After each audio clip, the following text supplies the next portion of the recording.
नमस्कार। दिन भर की तमाम बड़ी खबरों के साथ मैं हूं सिद्धार्थ। अगले आधे घंटे के दौरान आपको हम रूबरू कराएंगे आपके शहर की बड़ी खबरों से। खबरें बताएंगे हमारे साथी जो इस दौरान आपके शहर में थे मौजूद। तो चलिए शुरुआत करते हैं आप ही के शहर से, आप ही के खबरों के सफर।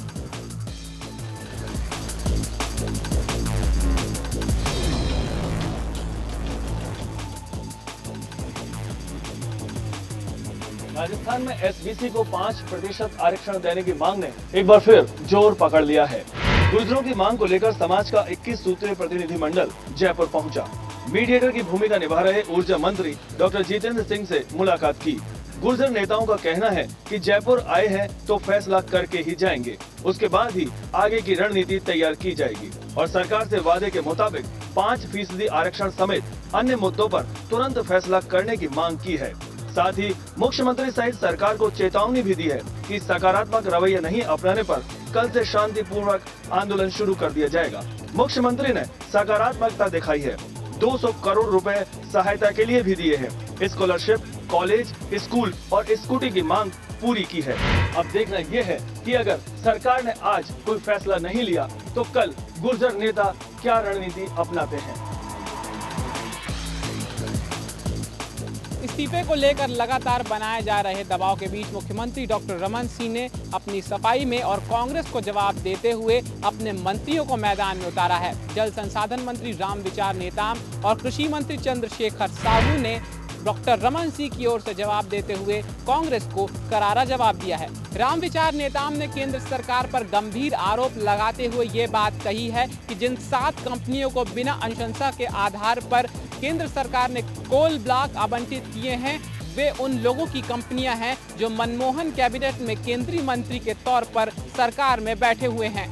फिलहाल जिस तरीके से मुख्यमंत्री डॉक्टर रमन सिंह की सफाई में 2 आला मंत्रियों ने मोर्चा संभाला है, उसके बाद से ये दोनों ही मंत्रियों ने जो गंभीर आरोप केंद्र सरकार पर लगाए हैं वो निश्चित तौर पर केंद्र सरकार के लिए मुश्किलें पैदा कर सकते हैं, क्योंकि मुख्यमंत्री डॉक्टर रमन सिंह की सफाई में आए इन दोनों मंत्रियों ने केंद्र सरकार पर गंभीर आरोप लगाते हुए ये बात कही है कि जिन 7 कंपनियों को छत्तीसगढ़ सरकार की अनुशंसा के बिना कोल ब्लॉक आवंटित कर दिए गए उनमें केंद्र सरकार के मंत्रियों की कंपनियां शामिल है।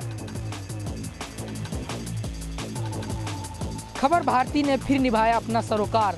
खबर दिखाने के बाद कलेक्टर ने किया इंदिरा बांध सागर का दौरा। खबर भारती की खबर ने एक बार फिर अपना असर दिखाया है। हरदा में कलेक्टर और प्रशासन के आला अधिकारियों ने डूब क्षेत्र के गांव का निरीक्षण किया। आपको बता दें कि इंदिरा सागर बांध में हर रोज 20 सेंटीमीटर पानी बढ़ रहा है, जिसके मद्देनजर अधिकारियों ने लोगों को सतर्क रहने की सलाह दी है। बता दें कि हरदा के खारदान गांव में इंदिरा सागर बांध प्रभावितों का जल सत्याग्रह आंदोलन पिछले 13 दिनों से जारी है। यहां के ग्रामीण अपनी पुनर्वास की मांग को लेकर पानी में बैठे हुए हैं। हरदा के करीब 29 गाँव के 800 परिवारों के घरों के डूबने का खतरा मंडरा रहा है। दरअसल इंदिरा सागर बांध में लगातार पानी का जल स्तर बढ़ रहा है, जिससे इलाके के लोग डरे हुए हैं। लोगों की मांग है कि इन्हें सुरक्षित जगह पर पुनर्वास किया जाए। लोगों का आरोप है कि इस बारे में वे प्रशासन से सैकड़ों बार शिकायत कर चुके हैं, लेकिन प्रशासन ने कोई भी कदम नहीं उठाया है। वहीं कलेक्टर का कहना है कि सभी लोगों को मुआवजा मिल चुका है और उनके पुनर्वास की व्यवस्था की जा रही है। मध्य प्रदेश में शिवराज के सिंघम का सच फिर आया सामने। थाने में पुलिस करती रही पिटाई और चीखता रहा चोर। इंदौर में पुलिसिया अत्याचार की खबर अभी शांत भी नहीं हुई थी कि मध्य प्रदेश से एक दिल को दहला देने वाली खबर आई। खबर भारती के पास जो वीडियो है उसे देखने के बाद पुलिस 24 घंटे में हरकत में आ गई। पिटाई करने वाले आरोपी पुलिस वालों को लाइन हाजिर कर दिया गया, जिसमें एक सब इंस्पेक्टर और 2 कांस्टेबल हैं। दरअसल इस वीडियो में आप जिस शख्स को पीटते हुए देख रहे हैं उस पर सिलेंडर चोरी करने का आरोप है, लेकिन जब वो अपना गुनाह नहीं कबूल रहा था तो पुलिस ने पूछताछ के दौरान पहले उसे उठक बैठक कराई और बाद में क्या हुआ आप इस तस्वीर में देख सकते हैं। 2 लोगों को गिरफ्तार करके जिस तरीके से मध्य प्रदेश के उज्जैन के माधवनगर थाने में पिटाई की गई, उससे मध्य प्रदेश पुलिस अब सवालों के घेरे में है। आज नहीं तो कल पुलिस को ये जवाब देना ही होगा कि उसे इंसाफ देने का हक किसने दिया। इंदौर में गुंडों की आ गई है शामत और पुलिस की दबंगाई के आगे सभी वारंटी और वांछित अपराधी या तो सलाखों के पीछे पहुंच गए या फिर शहर छोड़कर भूमिगत हो गए। इंदौर में पिछले 1 सप्ताह से पुलिस ने गुंडा अभियान चला रखा है, जिसके चलते गुंडों में पुलिस से खौफजदा हो गए हैं। ज्यादातर गुंडे या तो अपने घर छोड़कर इधर उधर भाग खड़े हुए हैं। इसी कड़ी को आगे बढ़ाते हुए आज चंदन नगर पुलिस ने अपने क्षेत्र में गुंडा अभियान जारी रखते हुए पूरे क्षेत्र की सर्चिंग शुरू की, जिसके कारण इस इलाके में भगदड़ मच गई। पुलिस को देखते ही बदमाशों ने दौड़ लगाना शुरू कर दिया, लेकिन पुलिस ने घेराबंदी करके इन बदमाशों को पकड़ा। आज चंदन नगर पुलिस ने तकरीबन 8 बदमाशों को पकड़ा, जिसमें कई वारंटी और सिकलीगढ़ शामिल हैं, जो अवैध हथियारों के कारोबार से भी जुड़े हुए थे। पुलिस की इस कार्रवाई से जहां एक और आम जनता खुश है, वहीं पुलिस महकमे ने गुंडे बदमाशों की नींद हराम करके रख दी है। जबलपुर में पुलिस का ऑपरेशन सिंघम बना मजाक। दबिश के पहले ही फरार हो रहे अपराधी, पुलिस उन्हें पकड़ने के लिए कर रही है मिन्नतें। मध्य प्रदेश के मुख्यमंत्री शिवराज सिंह चौहान के आदेश के बाद जबलपुर पुलिस ने भी गुंडों और बदमाशों को पकड़ने के लिए ऑपरेशन सिंघम शुरू किया। लेकिन खास बात तो ये रही कि ऑपरेशन शुरू होने के पहले ही गुंडे और अपराधियों के पास पुलिस के आने की खबर पहुंच गई। जाहिर सी बात थी कि पुलिस जिस मोहल्ले में भी पहुंच रही थी, वहां पर गुंडे और बदमाश वहां से फरार हो चुके थे। ऐसे में खाली हाथ लौट रही पुलिस कई अपराधियों और बदमाशों से थाने चलने के लिए मिन्नतें करती रही। पुलिस को जहां डंडे के जोर पर अपराधियों और गुंडों पर अंकुश लगाना था, वहीं हाथ जोड़कर तो कहीं प्यार भरी बातें करके उन्हें थाने लाने के लिए मिन्नतें करती रही। जाहिर सी बात है कि पुलिस का ये ऑपरेशन पूरी तरह से विफल हो चुका है। अब अधिकारियों को ये सोचना होगा कि उन्हें गुंडे और अपराधियों से डंडे की दम पर जीतना है या फिर उनसे मिन्नतें कर कर उनकी शर्तों पर उन्हें थाने लाना है।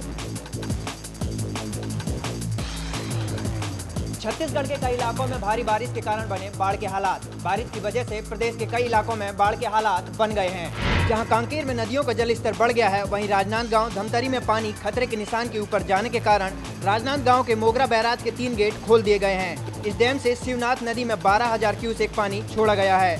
धमतरी में गंगरेल बांध के कैचमेंट एरिया में हो रही जबरदस्त बारिश के कारण बांध से 1 लाख क्यूसेक प्रति सेकंड पानी की आवक बनी हुई है, जबकि बांध पहले से ही क्षमता से अधिक भर चुका है।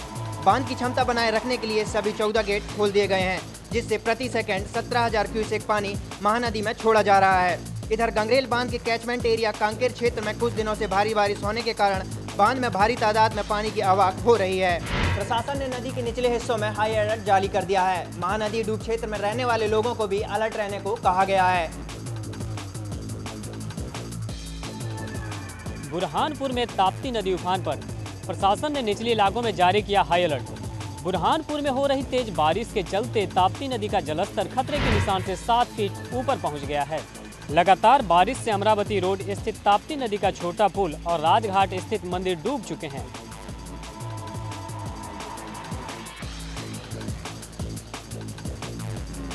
वहीं मंगलवार रात से हो रही तेज बारिश के बाद जिला प्रशासन ने ताप्ती नदी के किनारे स्थित निचली बस्तियों में रहने वाले लोगों को सतर्क कर दिया है और कुछ बस्ती के मकान भी खाली कराए गए हैं। नदी में बाढ़ के चलते जिला प्रशासन ने ताप्ती के घाटों पर हाई अलर्ट घोषित कर दिया है और आपात स्थिति को लेकर निगरानी और सुरक्षा टीम को तैनात कर दिया है। बारिश के कारण होशंगाबाद जिले में एक बार फिर तवा डैम के सभी गेटों को 15-15 फीट तक खोल दिया गया है। पिछले दिनों हुई भारी बारिश ने संभाग के सबसे बड़े तवा डैम के जल स्तर को खतरे के निशान पर ला दिया है। डैम प्रबंधन द्वारा डैम जल स्तर को 1165 फीट पर मेंटेन करके रखा जा रहा है, जिसके लिए समय समय पर स्थिति अनुसार पानी को छोड़कर वाटर लेवल को मेंटेन किया जा रहा है। और पिछले 2 दिनों से होशंगाबाद जिले में हो रही बारिश के चलते आज सुबह से ही तवा डैम के सभी 13 गेटों को 15-15 फीट तक खोल दिया गया है। डैम से लगभग 3,16,000 क्यूसेक पानी प्रति सेकंड छोड़ा जा रहा है, जिस वजह से तवा नदी से सटे सभी गांवों को अलर्ट कर दिया गया है। डैम से छोड़े जा रहे पानी के कारण होशंगाबाद के सेठानी घाट का जलस्तर भी बढ़ना शुरू हो गया है। उधर पिपरिया पचमढ़ी में भी लगातार बारिश हो रही है और देनबा नदी अपने पुल पर से 5 फीट ऊपर से बह रही है, जिस वजह से पिपरिया और पचमढ़ी मार्ग बंद हो चुका है। अजमेर में बारिश का दौर थमा, मगर जारी है बारिश का कहर। आज भी गिरे कई जर्जर मकान, तो पीड़ितों ने जताया रोष। हालात का जायजा लेने पहुंची जिले की प्रभारी मंत्री बीना काक को लोगों ने लौटाया उल्टे पांव।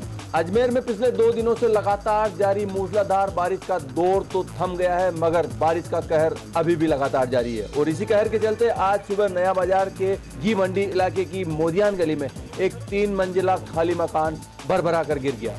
इसी बीच आज जब जिले की प्रभारी मंत्री बीना काक ने अजमेर के हालात का जायजा लेने के लिए शहर का दौरा किया तो उन्हें बारिश के कहर से प्रभावित लोगों के विरोध का सामना करना पड़ा।